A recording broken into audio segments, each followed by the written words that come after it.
expérimenter la grâce de Dieu dans leur vie, c'est vrai qu'un mot, un mot que nous pouvons exprimer avec tellement d'entrain, c'est merci. Merci Jésus parce que tu as tout accompli dans nos vies. Vous avez entendu tout à l'heure le témoignage d'Hélène et chacun d'entre nous avons un parcours un petit peu différent, mais le point convergent, c'est notre rencontre avec Jésus qui a radicalement changé notre vie, qui nous a communiqué une espérance, une paix extraordinaire, une joie de chaque instant.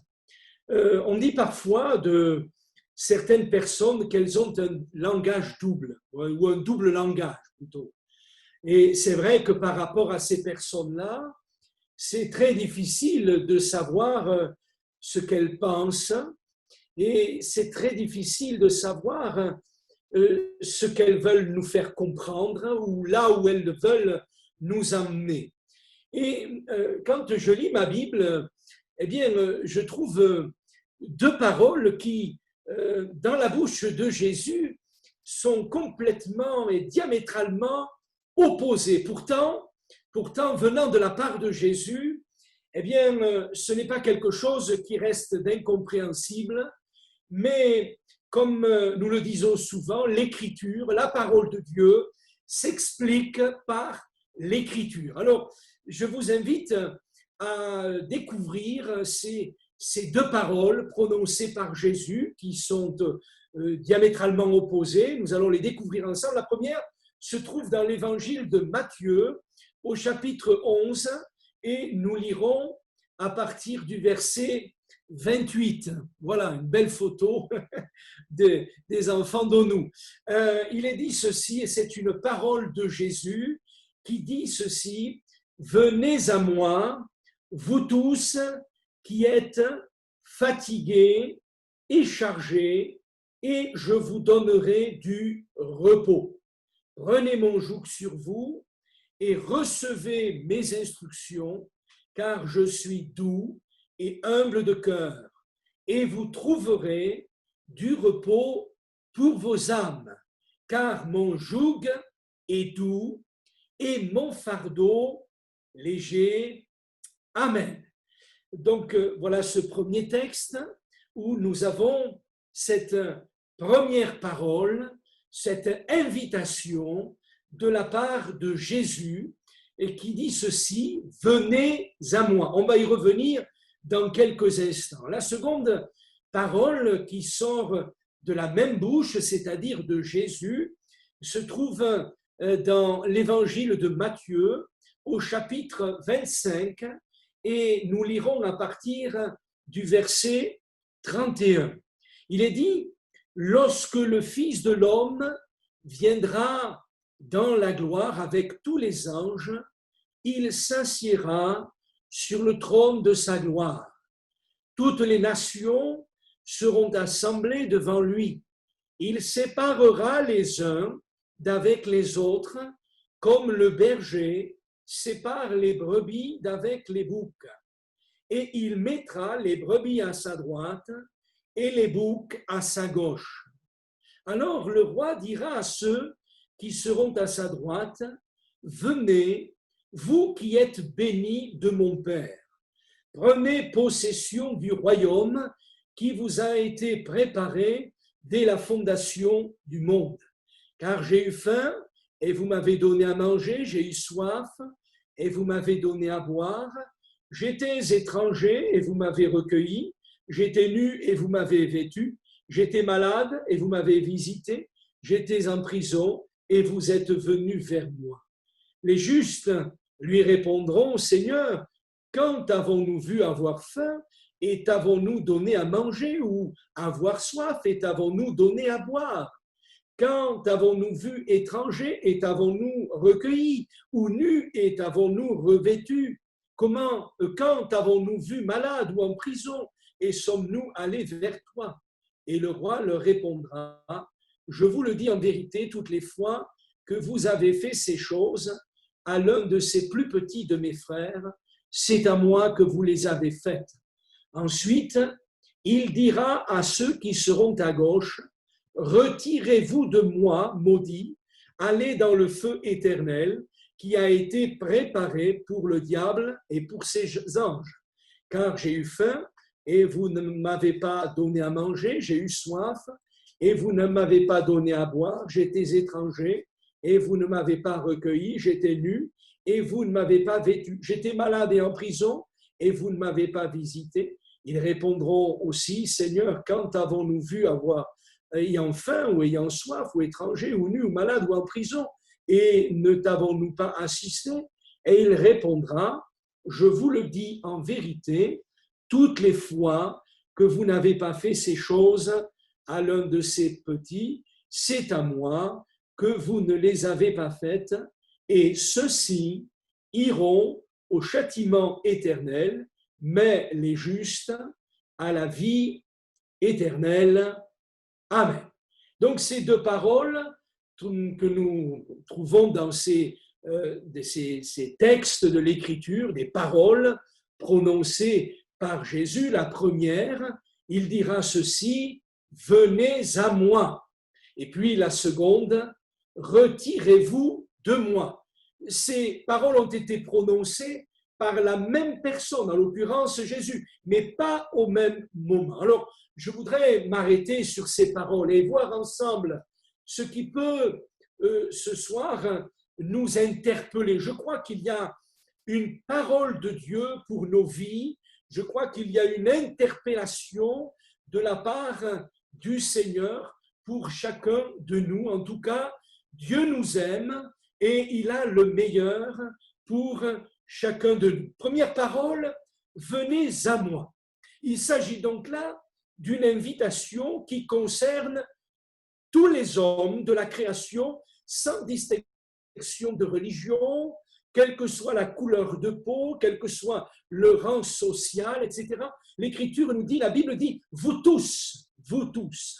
Et je crois que c'est important de rappeler que cette parole de Christ, cette parole de Jésus, nous est adressée à chacun. Ce n'est pas seulement à quelques-uns, mais Jésus nous appelle. Jésus t'appelle spécialement ce soir. Cette parole, elle est pour toi, mon ami, elle est aussi pour moi.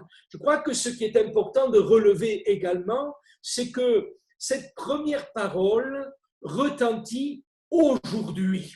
Et je bénis le Seigneur pour aujourd'hui, parce que c'est aujourd'hui qu'il t'appelle. Peut-être a-t-il manifesté à plusieurs reprises dans le passé un appel qui t'a été adressé d'une manière personnelle et peut-être l'as-tu oublié ou peut-être n'en as-tu fait aucun cas, je ne sais pas, mais je sais qu'aujourd'hui, le Seigneur Jésus est celui qui t'appelle. Cette parole retentit aujourd'hui, elle retentit ce soir, parce que ce soir, ce jour qui est bientôt terminé, que nous vivons, est sans contredit le plus important de notre vie. C'est l'instant présent, c'est le moment où Dieu nous appelle, où Dieu nous interpelle. Hier est passé et la journée d'hier, nous ne la reverrons jamais, quand bien même nous aurions filmé quelques bribes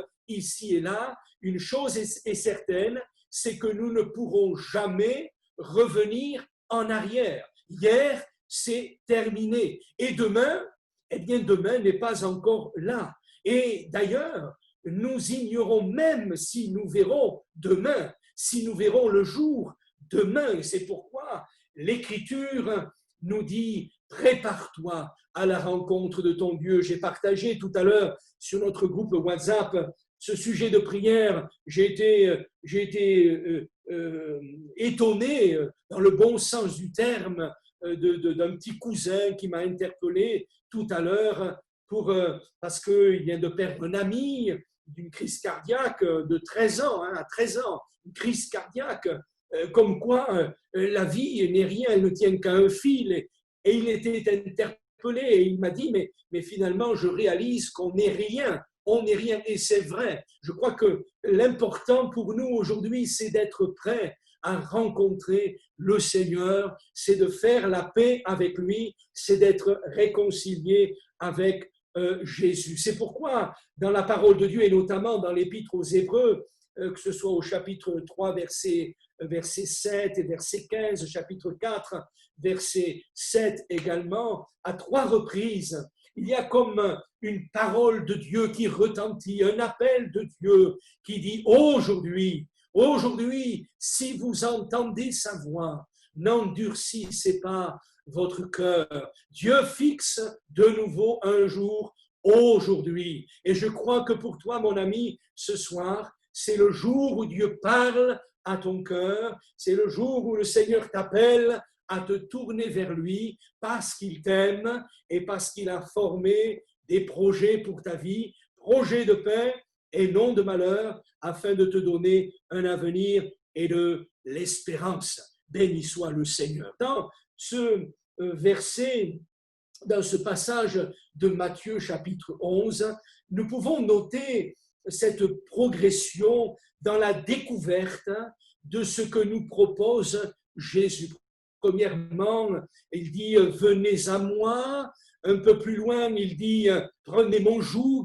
Et puis ensuite, il dit « Recevez mes instructions ». Et puis enfin, il dit « Vous trouverez du repos. Venez, prenez, recevez, vous trouverez, je vous donnerai du repos. » C'est le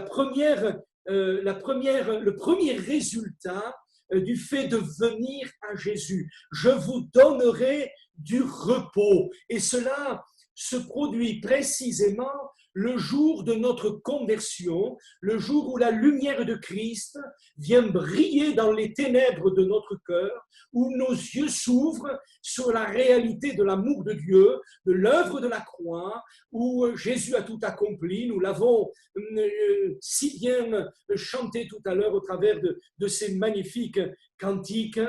C'est le repos extraordinaire de ne plus être prisonnier du péché, de son pouvoir, et d'avoir notre nom inscrit dans le livre de vie. Alors vous noterez quand même, je vous donnerai du repos, ça c'est le moment de notre conversion, et puis ensuite, après une certaine énumération, il dit, vous trouverez du repos pour vos âmes. Et cela nous parle de notre marche avec le Seigneur, de notre communion avec lui. Parce que voyez-vous, chers amis, vivre avec Christ, vivre avec Jésus, ce n'est pas seulement l'expérience d'un moment, ce n'est pas la rencontre d'un instant, mais j'allais dire, c'est une rencontre de tous les instants. En fait, c'est une marche avec le Seigneur Jésus et c'est la garantie eh bien, d'avoir ce repos dans notre cœur, dans notre âme. Parfois, il m'arrive de constater que certaines personnes eh bien, vivent leur première expérience avec le Christ et qui malheureusement s'en éloignent et ensuite, bien entendu, elles n'ont pas ce repos, elles se déversent en amertume, elles se déversent en insatisfaction, il y a comme de la rancœur qui est dans leur cœur et ça c'est tellement difficile à vivre. Non, la vie avec Dieu, elle vaut la peine d'être vécue et pas seulement au moment de notre conversion, mais par la suite, nous expérimentons la fidélité de Dieu. Notre amie Hélène tout à l'heure l'a si bien exprimé. C'est vrai que ce n'est pas toujours facile, mais combien c'est bon de savoir que nous pouvons compter sur Jésus parce que, eh bien, nous recevons de lui des instructions, nous nous laissons instruire par lui, nous devenons des disciples de Jésus-Christ. Alléluia. Et bien sûr, ce repos, eh bien, s'intensifie de jour en jour en nous. Remarquez aussi que l'invitation ne s'adresse qu'à ceux qui sont fatigués et chargés. Et je crois que ce qui charge et fatigue le plus les hommes aujourd'hui, ce qui forme un fardeau pesant aujourd'hui dans le cœur de l'être humain, au-delà des conséquences du péché, c'est le péché lui-même.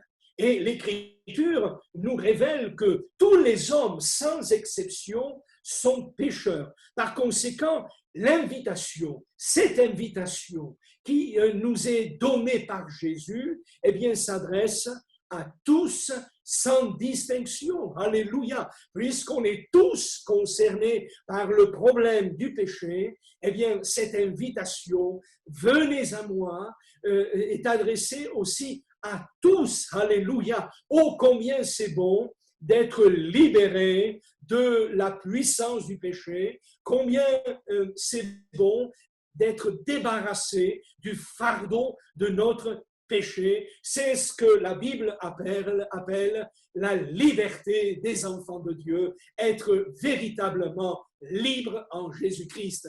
D'ailleurs, Jésus dira, si le Fils, Jésus, vous affranchit, vous serez réellement libre. Notez-le réellement. Cela veut dire qu'il y a une pseudo-liberté, voire même une fausse liberté. Mais béni soit le Seigneur.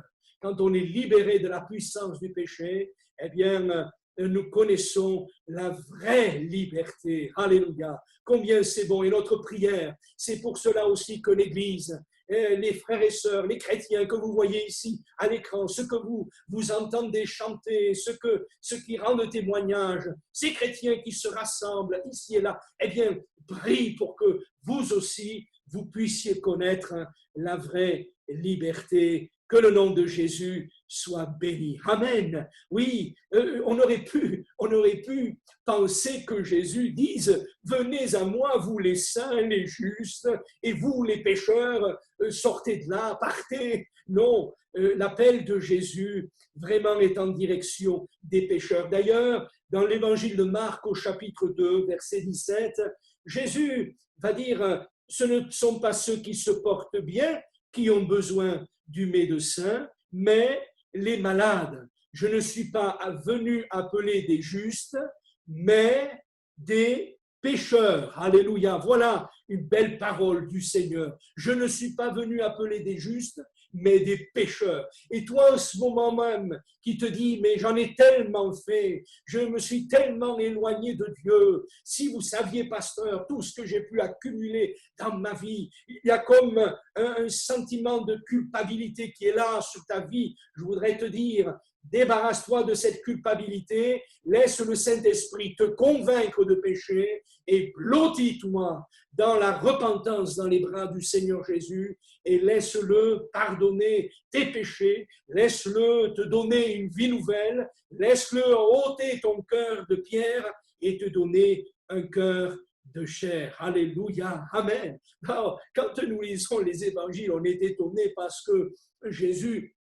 va se retrouver au milieu des pécheurs, non pas pour se laisser aller au péché, mais bien au contraire, puisque la Bible nous dit qu'il a été comme nous tenté en toutes choses sans commettre le péché. Non, mais il allait vers les pécheurs pour leur dire, vous avez besoin de moi, vous avez besoin d'entrer dans le royaume de Dieu, vous avez besoin de changer de vie, d'être transformé. Eh bien, je suis heureux de vous dire, chers amis, que cette parole retentit encore aujourd'hui, elle a la même valeur, elle a la même puissance pour transformer ta vie. Amen. Venir à Jésus, c'est aussi venir tel que nous sommes, sans essayer de changer quoi que ce soit à notre situation misérable.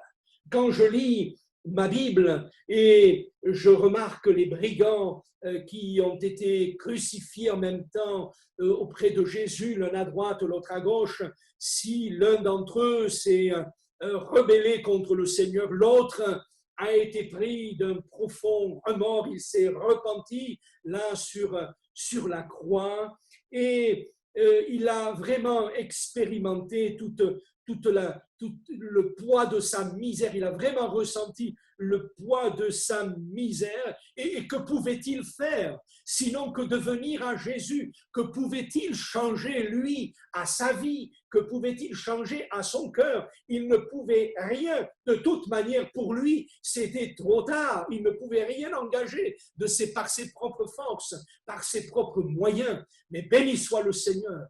C'est Christ qui accomplit toutes choses belles dans sa vie. Et je voudrais t'inviter, toi mon ami qui peut-être hésite à venir vers Jésus parce que tu dis, je veux d'abord m'améliorer, je veux devenir meilleur parce que le Seigneur m'accueillera mieux encore. Je voudrais te dire que tu fais fausse route parce que cela se soldera chaque fois par un échec. Et je voudrais te rappeler que si Jésus dit « Viens à moi », il faut que tu viennes à lui tel que tu es. Tu es fardé de péché, tu es fardé de toutes sortes de choses mauvaises. Eh bien, viens à Jésus, non pas pour te gargariser de ce que tu vis, non, mais pour venir repentant au pied de lui, de la croix, pour venir vers lui avec repentance et dire « Seigneur Jésus, je ne peux pas rester dans mon état, je suis incapable de changer, mais Seigneur, je m'en remets pleinement à toi. » Alléluia. Le brigand a vécu une expérience extraordinaire. Je pense à Zachée. Que pouvait-il faire sinon que de recevoir Jésus dans sa maison? Eh bien, mon ami, reçois Jésus dans ton cœur. Reçois Jésus dans ta maison et laisse-le agir. Et il va t'amener, lui, à être transformé. C'est lui qui va te transformer et même à régulariser ce qui a besoin d'être régularisé. Zachée l'a très bien compris quand il a laissé rentrer Jésus dans sa propre maison. Alléluia. Béni soit le Seigneur. Oh, combien c'est bon de pouvoir se confier dans le Seigneur. Venir à Jésus, c'est trouver ce qu'il donne. Alléluia. Vous savez, on ne peut pas trouver ce que Jésus donne sans venir à lui. Il y a des gens, ils voudraient connaître la paix, la joie. Alors ils viennent parfois même, et peut-être certains sont en visio ce soir, sont en audio, et parce qu'ils se font du bien, etc. Ça les apaise. Mais vous savez, on peut être apaisé un instant, on peut être apaisé le temps d'une réunion, etc. Puis ensuite retomber dans les mêmes travers, être toujours dans ces tourments, dans ces angoisses. Alors bien sûr, on va venir là rapidement, il nous tarde d'être connectés, il nous tarde de venir à une réunion, il nous tarde d'être au contact de chrétiens pour connaître cette ambiance sereine, etc. Cette paix qu'il y a, cette joie, ça fait du bien. Mais mon ami, si toi-même tu ne viens pas vers Jésus, tu ne vivras pas les choses pleinement. Et c'est pourquoi c'est la paix, la joie, le salut, le bonheur, la vie éternelle. Tu pourras avoir cela en permanence, 24 heures sur 24, 7 jours sur 7.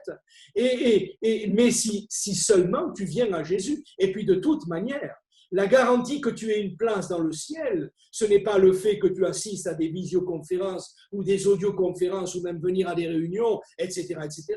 Mais c'est le jour où tu vas abandonner ta vie tout entière dans les mains du Seigneur Jésus. C'est là qu'il va y avoir dans ton cœur, à partir de ce moment où tu vas être pardonné, libéré, transformé, c'est à partir de ce moment-là que tu vas avoir le témoignage du Saint-Esprit qui va attester à ton intelligence que tu es un enfant de Dieu, que tu es une nouvelle créature. Et vous savez, les résultats se font attendre, les preuves, elles se font pas attendre, les preuves ne tardent pas à se faire connaître, elles sont une réalité, le langage change, on est libéré de nos vices, de nos passions, etc. C'est extraordinaire, cette vie dissolue, comme Hélène l'a mentionné tout à l'heure, on en est débarrassé, c'est extraordinaire que de marcher dans la vraie liberté que nous offre le Seigneur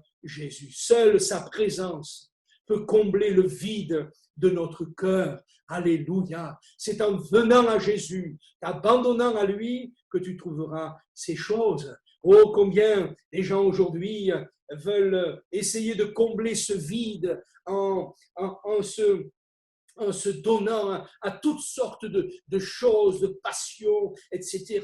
Pour certains, ça va être les richesses, comme le jeune homme riche, qui du reste avait ce qu'il fallait, mais qui n'était pas heureux, qui n'était pas satisfait, qui n'avait aucune conviction, aucune assurance dans son cœur. Ce ne sont pas ni les richesses, ni la gloire, ni aucune chose dans ce monde, même si on peut en avoir en abondance, qui peuvent combler l'abîme qu'il y a en nous. Seule la présence du Seigneur Jésus peut combler ce vide. Alléluia. Béni soit le Seigneur. Ce qui est extraordinaire avec le Seigneur, c'est précisément qu'il se soit chargé d'un fardeau aussi pesant que l'étaient nos péchés et qu'il nous aime encore. Ça, c'est le comble, chers amis. La croix du Calvaire, c'est la plus grande preuve d'amour que Dieu a manifestée envers l'humanité. Jésus a continué à nous aimer malgré qu'il se soit chargé de notre péché, de notre misère, parce que c'est notre péché qui l'a conduit à la croix du Calvaire. Et malgré ça, il a continué à nous aimer. Quand je vois même comment Jésus a réagi sur la croix, alors que ses bourreaux ne lui ont fait aucun, comment dirais-je, ne l'ont pas épargné, combien il subissait la moquerie, il y avait les soldats romains, il y avait les gens religieux, il y avait la foule qui était là, mis à part quelques-uns qui lui étaient proches, mais tout le monde était révolté contre lui quand il va dire « Père, pardonne-leur, car ils ne savent ce qu'ils font. » N'est-ce pas là la manifestation, la preuve de l'amour de Dieu à notre égard? Le Seigneur Jésus n'a pas changé, alléluia. Et quoi que tu aies pu faire dans ton passé, quoi que tu aies pu accumuler dans ton cœur au fil des ans, eh bien le Seigneur, il t'aime et il veut te sauver. Il veut te faire de toi une nouvelle créature. Ce que le Seigneur Jésus a fait pour nous, il veut le faire aussi pour toi. Quelqu'un a dit, le Seigneur nous connaît parfaitement bien et il nous aime quand même. Cette phrase, elle est criante de vérité. Le Seigneur nous connaît parfaitement bien et il nous aime quand même. Ça veut dire qu'il y a tellement de choses en nous qui ne tournent pas rond et pourtant, le Seigneur nous aime. Venez à moi, dira Jésus. Alléluia. Il nous appelle. Il t'appelle personnellement ce soir. Il est descendu spécialement du ciel pour nous le dire. Béni soit le Seigneur. Le ciel s'est déchiré et il est venu ici-bas sur cette terre pour nous appeler, nous dire venez à moi, nous inviter. Alléluia. Jésus a fait la plus grande partie du chemin qui nous séparait du Père. Il nous invite à faire le reste du trajet, c'est-à-dire pratiquement rien, venir à lui simplement et lui abandonner notre vie, notre cœur. Alléluia. Il ne s'agit pas de faire une démarche ou un déplacement qui nécessite un déplacement géographique. Il y a des gens qui s'en vont en pèlerinage ici et là, qui font des kilomètres et des kilomètres pensant trouver Jésus. Tu n'as pas besoin de faire des kilomètres et des kilomètres pour trouver Jésus. Tu peux trouver Jésus là, ce soir. Alléluia. Et peut-être certainement dans cette réunion, mais aussi si tu n'oses pas là, tout à l'heure, dans ta chambre, dans le lieu secret, là, le Seigneur va se révéler à ton cœur.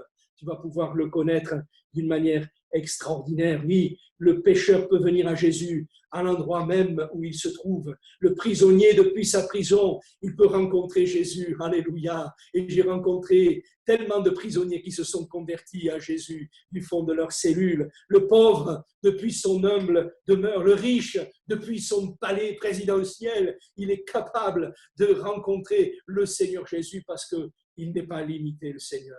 Que son nom soit béni. Venez à moi. Maintenant, je termine avec cette parole qui, c'est vrai, est diamétralement, complètement opposée à celle que nous venons d'évoquer. Venez à moi. Cette parole est celle-ci, retirez-vous de moi. Retirez-vous de moi. Je ne vais pas relire tout le texte, mais je voudrais dire ici, ce soir, si aujourd'hui, la parole qui s'adresse à nous est celle du Sauveur, demain, ce sera la parole du juge. Et on ne peut pas écarter cette réalité. Aujourd'hui, certains adeptes d'un évangile falsifié nous présentent un Dieu qui finalement aime tout le monde, tolère tout le monde, etc. Non, c'est complètement faux, c'est archi faux. Aujourd'hui, c'est la voix du Sauveur qui retentit. Un jour, c'est la voix du juge qui retentira. Ce sera la même voix. Ce sera la même voix donnée par la même personne. Ce seront les mêmes auditeurs qui l'entendront, mais le langage, cette fois-ci, aura radicalement changé. Retirez-vous de moi, maudit, allez dans le feu qui a été préparé pour le diable et ses anges. Waouh, pasteur, vous y allez trop fort là. C'est parce que je suis venu entendre ce soir. Pourtant, mon ami, tu as besoin de l'entendre. Je préfère que tu l'entendes ce soir de ma bouche, plutôt que tu l'entendes un jour de la bouche du juge, de celui qui est le sauveur aujourd'hui, mais qui sera juge demain. Je préfère que ce soir, tu sois interpellé dans le profond de ton cœur pour que tu viennes au Seigneur repentant, que ta vie soit transformée, libérée et que tu aies une place dans le ciel, plutôt que tu l'entendes plus tard. L'enfer n'a pas été préparé pour les hommes, comme le dit l'Écriture ici, mais pour Satan et ses démons. Et cependant, ceux des hommes qui l'auront suivi et servi partageront sa compagnie. Malheureusement, les choses sont ainsi et nous ne pouvons pas les écarter. Et je ne peux pas enlever cette portion du message de l'Évangile parce que ça enlèverait le caractère urgent. Que tu te tournes vers le Seigneur ce soir, aujourd'hui. Dieu respectera toujours le choix qu'auront fait les hommes. Aussi, je te poserai une question. Quel sera ton choix ce soir? La destinée qu'ils auront choisie sera définitive et sans appel. Je te poserai une deuxième question. Quelle sera ta destinée ce soir? C'est très important ce que tu entends. Et même si quelque part ça bouleverse ton cœur, si quelque part ça renverse les raisonnements de ton esprit, de ta pensée, eh bien je dis gloire à Dieu. Parce que ma prière, c'est que tu te tournes vers le Seigneur et que tu répondes plutôt à l'invitation, venez à moi, plutôt qu'à cet ordre, retire-toi de moi. Combien ma prière ce soir est que tu fasses la paix avec le Seigneur. Le salut ou la perdition, c'est le résultat d'un acte personnel. Personne ne pourra venir à Jésus à votre place, cher ami. Personne. Personne ne pourra se repentir pour vous. Personne. C'est vous et vous seul qui détenez votre avenir, votre destinée, soit dans le repos du Seigneur, soit dans les tourments éternels. Mais je veux croire de tout mon cœur que chacun de nous ce soir ici présent est suffisamment sensé pour faire ce bon choix. Je pense à cette parabole citée par Jésus dans le chapitre 22 de l'évangile de Matthieu. Il est parlé d'un homme qui n'avait pas revêtu l'habit de noces et qui a été jeté dans les ténèbres du dehors, là où il y aura des pleurs et des grincements de dents. Revêtir le vêtement de noces, c'est quoi? C'est simplement venir à Jésus tel que tu es. C'est te défaire du manteau de ta religiosité, de ton orgueil, de ta vanité, de ta propre justice, et de revêtir le vêtement de la justice du Seigneur, de laisser le sang de Jésus qui a coulé sur la croix du Calvaire il y a bien longtemps de cela, purifier entièrement ton cœur, ton âme, ton esprit, tes pensées, ton langage, te transformer intégralement, faire de toi un nouvel homme, une nouvelle femme. Refuser de répondre à l'invitation que nous adresse le Seigneur, c'est malheureusement choisir le rejet demain et pour l'éternité. Venez à moi, dira Jésus, pour recevoir le repos éternel. Venez à moi pour recevoir le salut, le bonheur sur la terre et la gloire dans le ciel. Retirez-vous de moi pour aller dans les tourments éternels, ce qui signifie une vie de tristesse sur la terre et les tourments éternels de l'autre côté de la tombe. Ouais. Aujourd'hui, en définitive, on a le pouvoir, tu as le pouvoir de choisir ce que tu veux vivre dès ici-bas, mais aussi dans l'éternité. Nous allons prier ensemble, Seigneur. parce que ce Seigneur est grand et merveilleux. Et il t'aime. Et je voudrais que l'Église puisse se mettre en prière pendant que Mathieu et Mélodie vont nous interpréter un chant d'appel. Je voudrais que tu sois très attentif à ce chant ce soir. Je ne sais pas lequel ils ont choisi, mais certainement qu'ils ont été inspirés. Et on va tous se courber. Je voudrais demander aux frères et sœurs, aux chrétiens de l'Église de Perpignan, de prier avec moi. On va prier ensemble.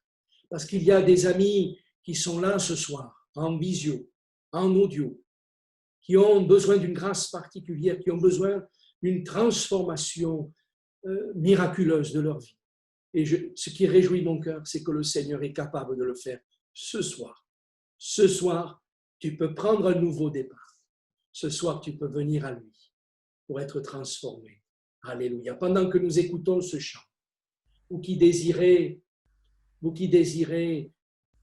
une transformation dans votre vie, vous qui désirez répondre à l'appel du Seigneur, je vous invite à faire une déclaration publique, c'est-à-dire à écrire dans la partie conversation.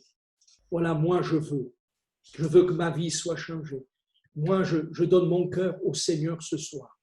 Je veux répondre à cette merveilleuse invitation que le Seigneur m'adresse ce soir. Vous l'écrivez simplement. On va prier ensuite pour vous après ce chant. Mais si je demande cette déclaration publique, pour moi, elle me semble très importante. Parce que Jésus a dit, celui qui aura honte de moi sur cette terre, j'aurai honte de moi. J'aurai honte de lui dans le ciel. Donc c'est pourquoi je vous invite à faire cette déclaration. Voilà, simplement. Peut-être simplement en disant moi. Voilà, tout simplement. Le Seigneur connaît toutes choses, il connaît votre cœur et il va accomplir de belles et de grandes choses. On écoute ce chant et ensuite on va prier.